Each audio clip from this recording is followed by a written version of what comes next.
Hello guys, welcome new blog. अनि के छ तपाईहरुको हाल खबर? मेरो त एकदम ठिकठाक छ। हजुरहरुको के कस्तो छ जानकारी गराउनु होला कमेन्टमा।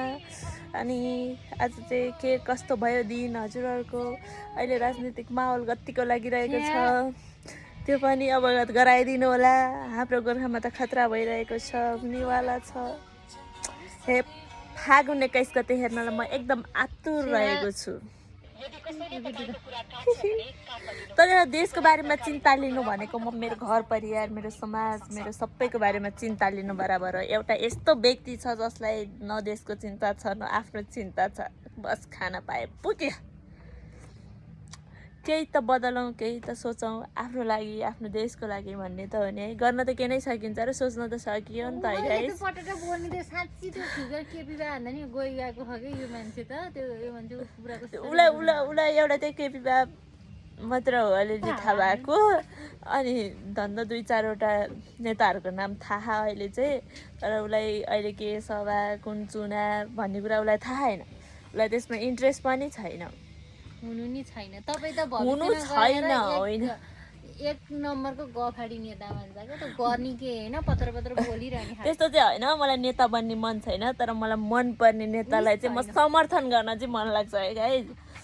मन पनि कस्तो मन पर्छ? केपी मलाई त केपी शेरे मन पर्दैन, मलाई त पार्टी पनि मन पर्दैन। मलाई बस राम्रो काम गर्ने व्यक्ति मन पर्छ, व्यक्ति। मलाई कुनै पार्टी नै टिकटक बनाउनु भन्दा त बरु यस्तो समसामयिक कुरा जान्नु आवश्यकता छ नि त, होइन र गाइज?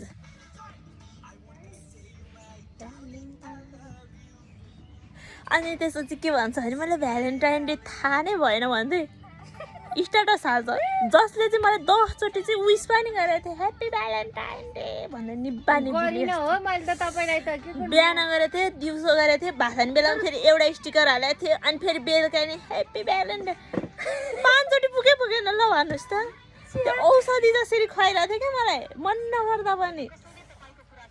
तर हुन त मलाई विश गर्ने कोही थिएन, जम्मा एकजना थियो, त्यो पनि म धेरै खुसी थिएँ। एकजनाले 5 चोटि गर्छ भने त्यसमा त मलाई त झन् खुसीको कुरा हो नि त। त्यही भएर एकैटिको सङ्गतले अलिअलि बोल्न थालेको, ब्लग बनाउन सिकेको। अनि म कहिले बोल्छु? तपाई हो पतर उसको पनि युट्युब च्यानल छ, मोनेटाइज हुन लागेको छ। अनि मोनेटाइज भएपछि हामी मुस्ताङ जाने कुरा छ। त्यही भएर तपाईहरुले चाहिँ मेरो च्यानललाई पनि सब्स्क्राइब गरिदिनु होला।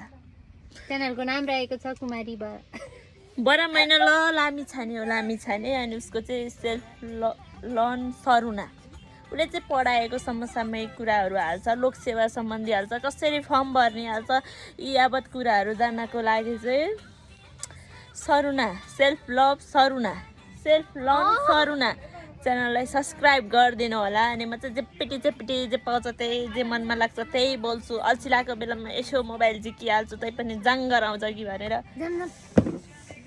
अनि मलाई कुटी हाले एकचोटि, मलाई कुटी चाहिँ घाइते नै बनाइदिएको गाइस। तपाईहरुलाई